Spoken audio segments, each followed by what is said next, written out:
त्रिभुवन पीड़ा हरण हार हो, तुमको मेरा नमस्कार। सर्व जगत के अलंकार, प्रणाम तुम्हें मेरा हर बार। तीन जगत के नाथ आपके, चरणों में जाऊं बलिहार। भवसागर के शोषण करता, तुमको वंदन बारंबार। भवसागर के शोषण करता, तुमको वंदन बारंबार।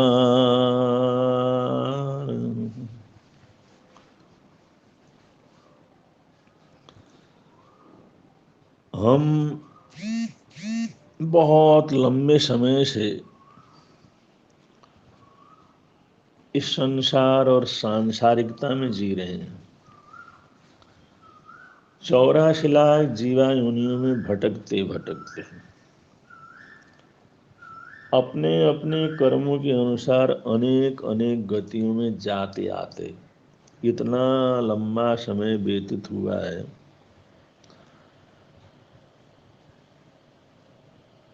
तो हमें उस अज्ञान में आनंद दिखाई देता है, दुख में सुख दिखाई देता है, हमें दासता में स्वामित्व दिखाई देता है। हम उस स्वतंत्रता या स्वामित्व या मुक्ति उसको तो भूल ही चुके हैं। सांसारिक चीजों में रहते रहते इतने सांसारिक हो गए हैं, भौतिक चीजों में रहते रहते ऐसी भौतिकता में डूब गए हैं। अगर कोई हमें समझाने आए तो हम नहीं समझ पाते। अगर कोई महापुरुषों की वाणी को पढ़ते हैं तो भी हम उनका अर्थ अपने हिसाब से लगा लेते हैं।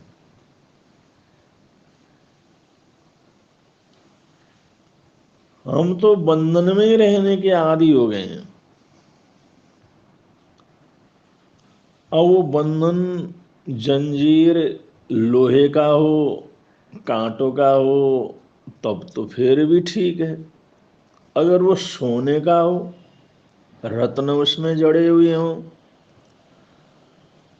मोहक हो, सुंदर हो, फिर तो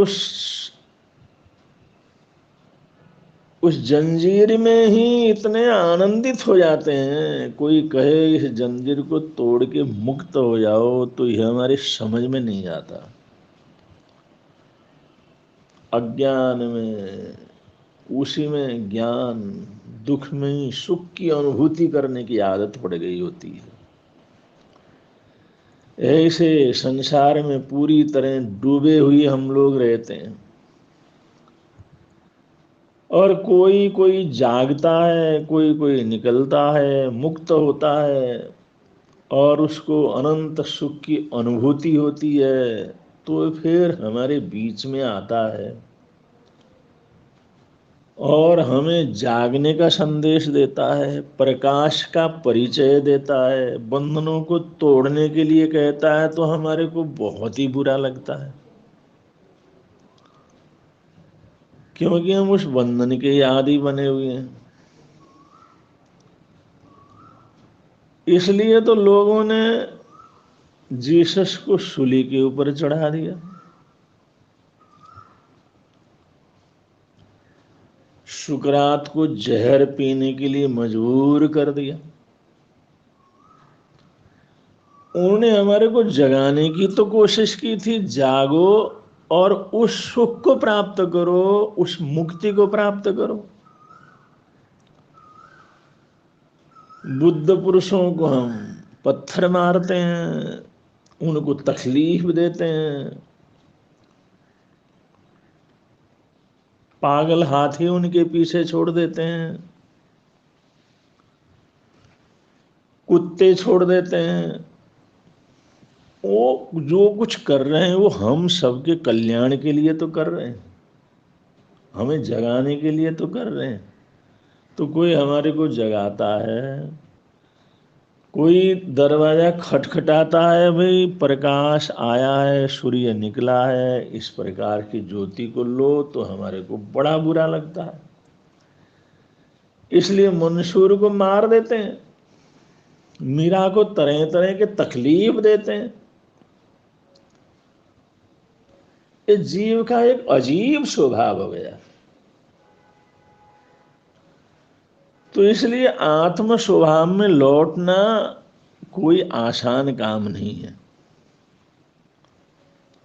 उसके लिए बहुत बड़ी साधना की जरूरत पड़ती है, बहुत बड़े त्याग और तपस्या की जरूरत पड़ती है। अपने आप को समाप्त करने की जरूरत होती है। अपने को समाप्त करने का मतलब अपने अहंकार को, अपने अज्ञान को, अपनी मान्यता को।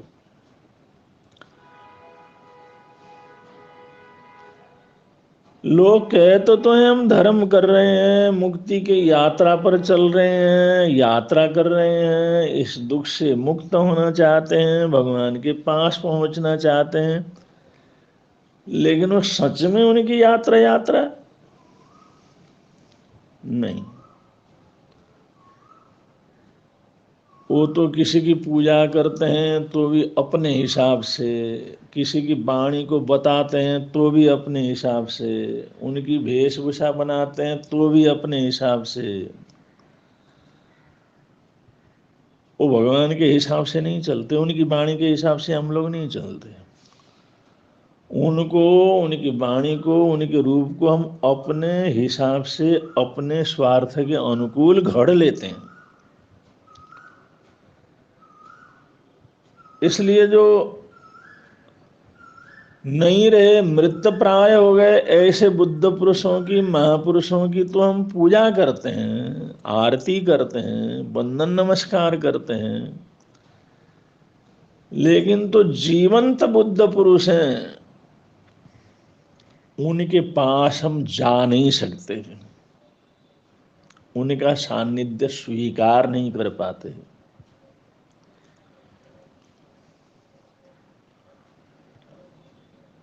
क्योंकि अगर जो जीवित बुद्ध पुरुष होते हैं वो तो जलते बलते अंगारे की तरह होते हैं, स्पष्टवादी होते हैं, सहज सत्य स्वरूप होते हैं, और उनके पास जाने से तो अज्ञान जलने लग जाता है। हमने जो तरह तरह के आवरण बनाए हुए हैं वो टूटने लगते हैं।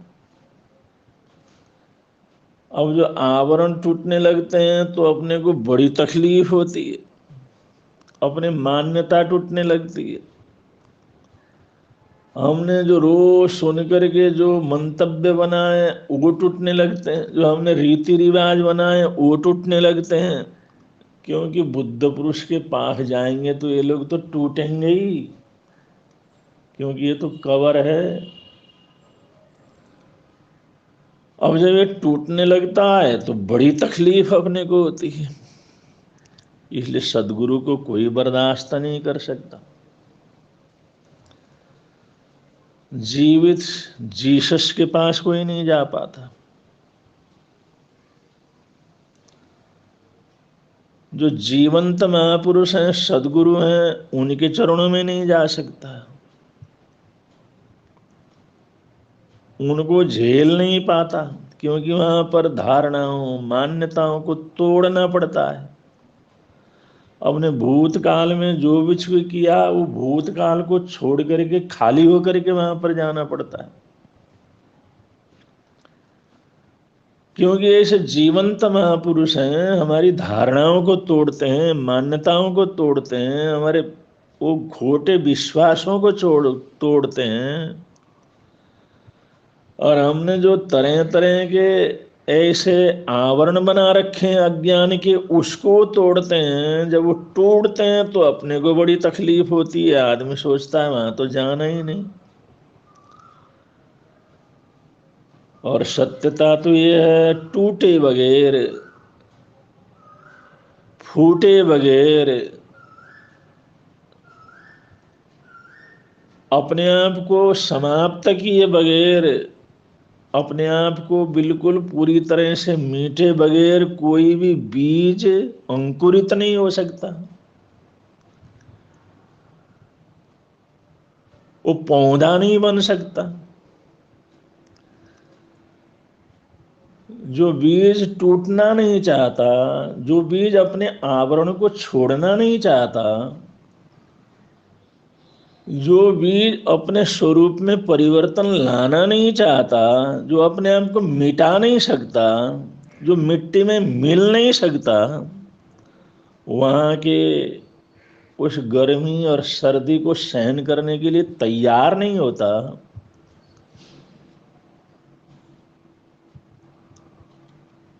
उसमें अंकुरित होने की ताकत पैदा नहीं होती। ताकत होती है लेकिन अंकुरित नहीं हो सकता, क्योंकि उस कवर को तोड़े बगैर बाहर कैसे निकले। जो उसके बने हुए कवर हैं उनको तो तोड़ना पड़ेगा उसको।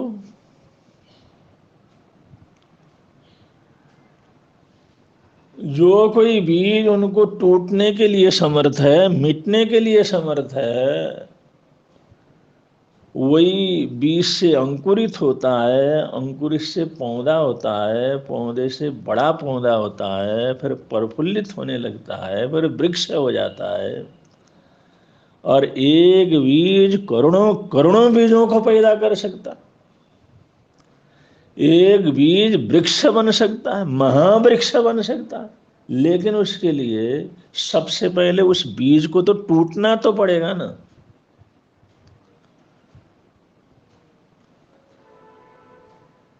हमारे अंदर महापुरुष होने की योग्यता है, महान होने की योग्यता है, अनंत ज्ञान की सामर्थ्यता बीज रूप में मौजूद है।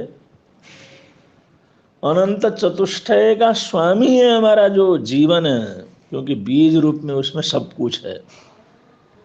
लेकिन वो सदगुरु के सानिध्य के बगैर, जीवंत महापुरुषों के संरक्षण में रहे बगैर,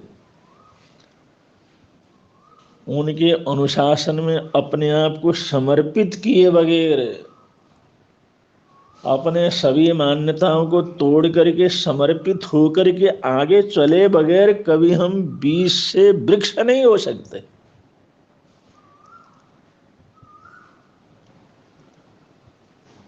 और इन चीजों को तोड़ना ऐसा होता है जैसे मौत को ही स्वीकार करना।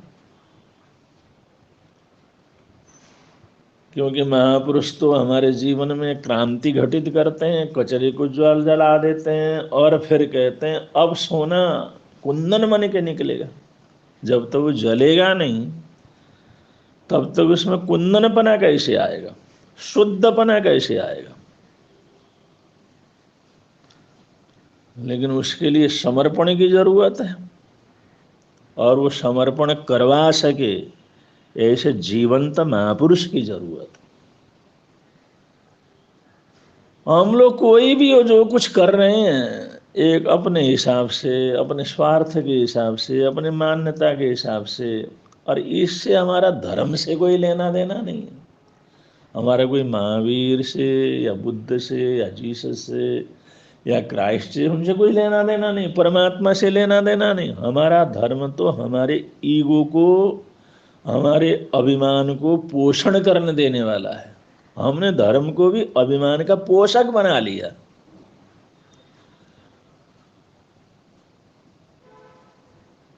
तो हम धर्म को धारण नहीं करते, धर्मात्मा नहीं बनते, बल्कि अपने जीवन का जो अज्ञान है, अहंकार है, उसको ही पोषित करते रहते हैं।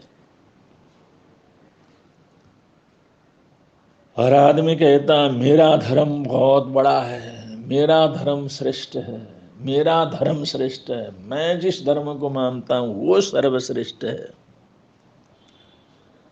और मेरा धर्म सर्वश्रेष्ठ है, इसका कहने का तात्पर्य इतना ही है कि मैं सर्वश्रेष्ठ हूं, मैं तो नहीं कह सकता ना। इसमें थोड़ा संकोच होता है कि मैं श्रेष्ठ हूं बोले तो,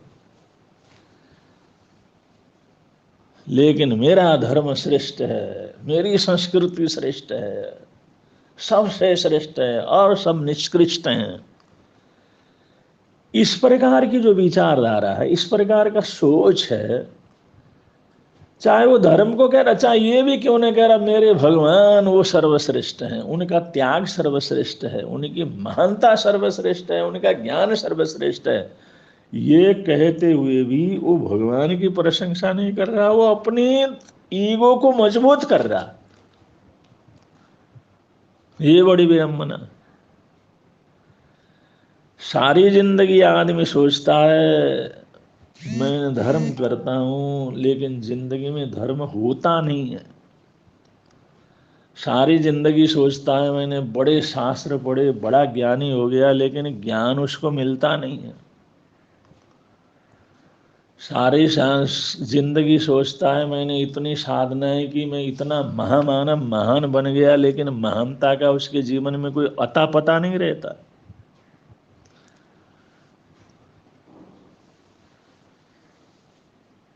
तो इंसान ये सिर्फ अपने अहम को पोषित करने के लिए हम सब कर रहे हैं। जब तक इस सब को छोड़ने की ताकत नहीं आती, तब तक मनुष्य जैसा परिवर्तन जीवन में घटित होना चाहिए वैसा घटित नहीं कर सकता।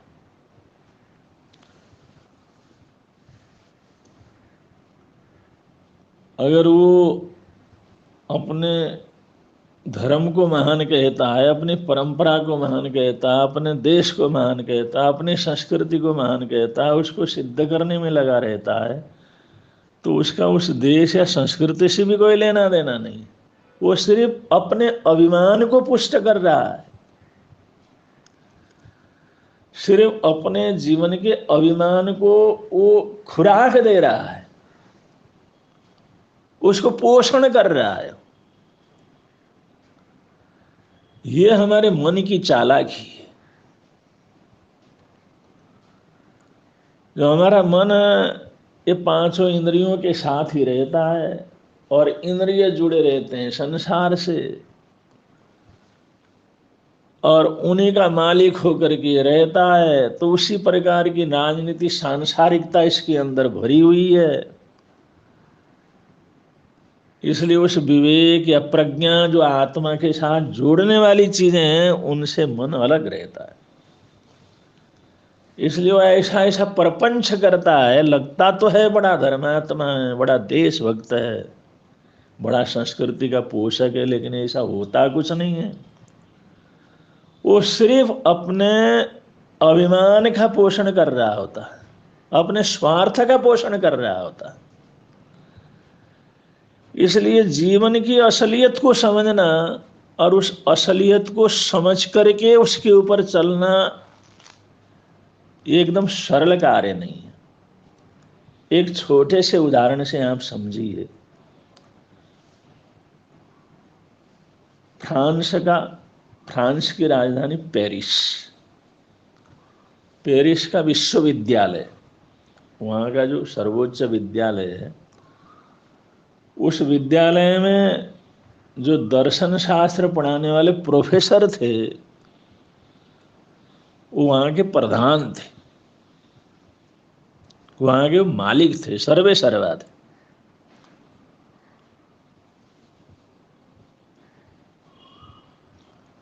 तो उन्होंने एक बार अपने जितने भी दर्शन शास्त्र के विद्यार्थी थे, न्याय शास्त्र के विद्यार्थी थे, उन सबके बीच में ये कहा कि मैं बड़े विश्वास के साथ आप लोगों के समक्ष घोषणा करता हूं कि मैं दुनिया का सर्वश्रेष्ठ व्यक्ति हूं। दुनिया का मैं सर्वश्रेष्ठ व्यक्ति हूं, ये मैं अपने मुंह से तुम्हारे सामने इस सत्य को उद्घोषित करता। अब जितने भी विद्यार्थी थे उनको थोड़ी हैरानगी हुई, एक आदमी अपने आप को दुनिया का सर्वश्रेष्ठ व्यक्ति कैसे कह सकता।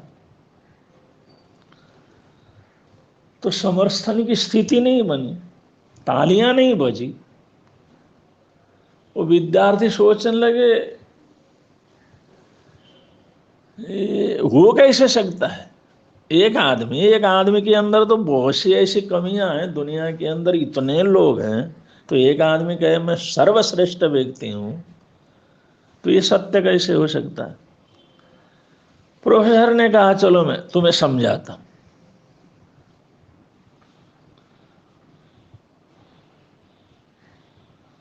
अब ये समझाने की बात जो है ये बड़ी विचित्र है। कुछ बात इधर उधर की उन्होंने की और उन्हें विद्यार्थियों से उस क्लास में उन्होंने पूछा, वो विषय अंतर थोड़ा हो गया। वो जो विषय चल रहा था वो विषय अंतर हो गया। उन्होंने कहा सर्वश्रेष्ठ हूं, किसी ने समर्थन नहीं किया, तो बात वहीं हो गई। इधर उधर की बात करने के बाद प्रोफेसर ने एक बार फिर उन विद्यार्थियों से पूछा, ये बतलाओ सारी दुनिया में जितने देश हैं, सारी दुनिया में जितने देश हैं उसमें सर्वश्रेष्ठ देश कौन सा है। तो वहां पर पढ़ने वाले जितने विद्यार्थी थे वो सब फ्रांस के थे।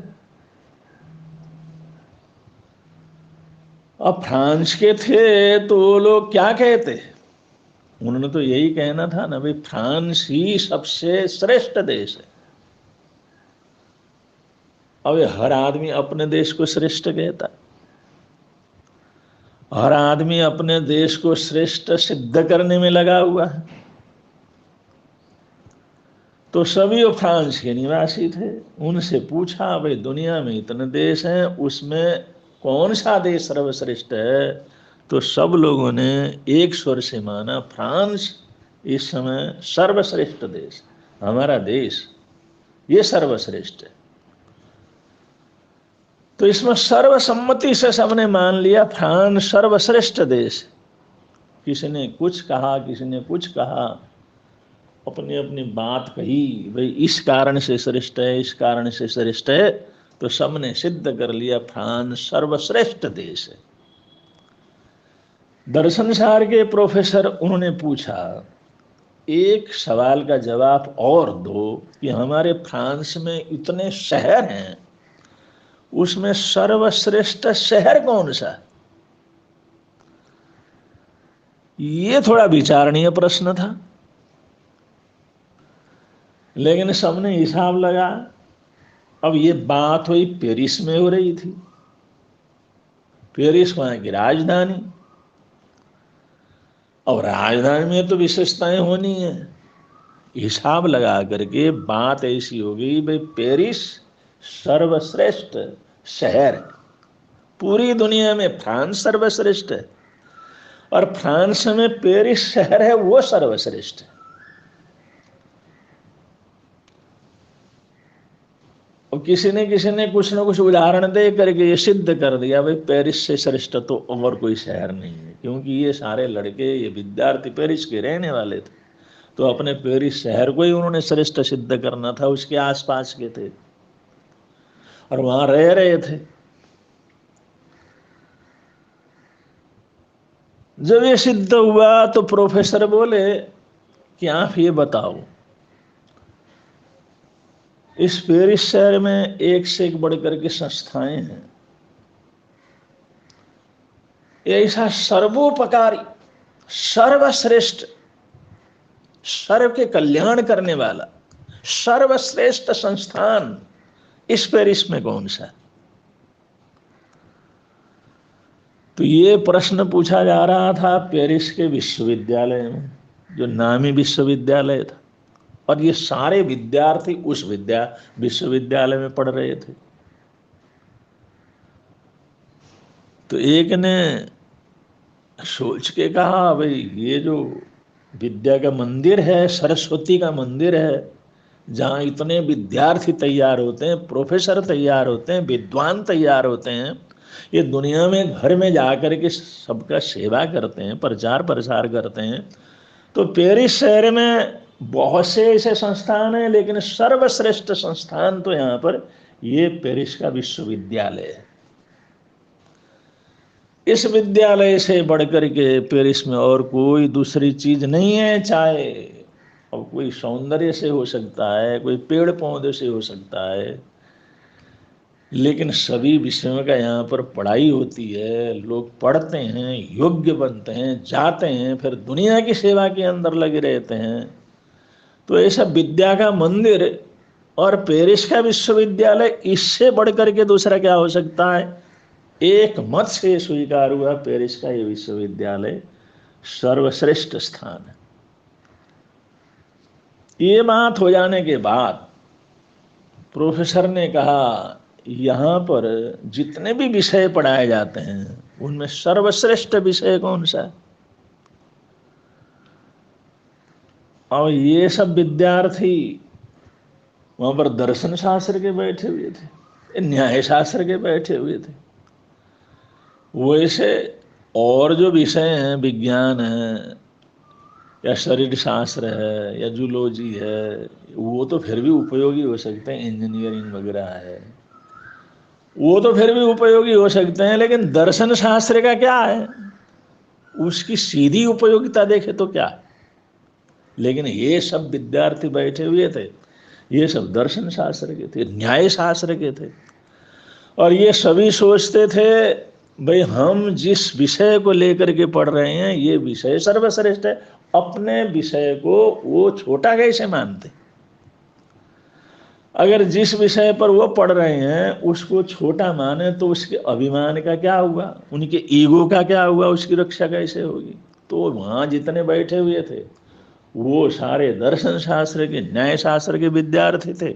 उन्हें कहा हमारा जो दर्शन शास्त्र है, न्याय शास्त्र है, ये विषय है, ये सर्वश्रेष्ठ विषय है, ये महकमा सर्वश्रेष्ठ, ये नक्की हो गया, सर्वसम्मति से नक्की हो गया।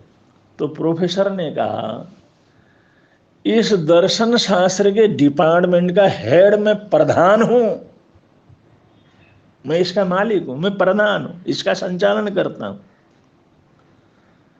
तो ये बताओ संसार में सर्वश्रेष्ठ आदमी कौन हुआ। तो प्रोफेसर ही तो हुआ।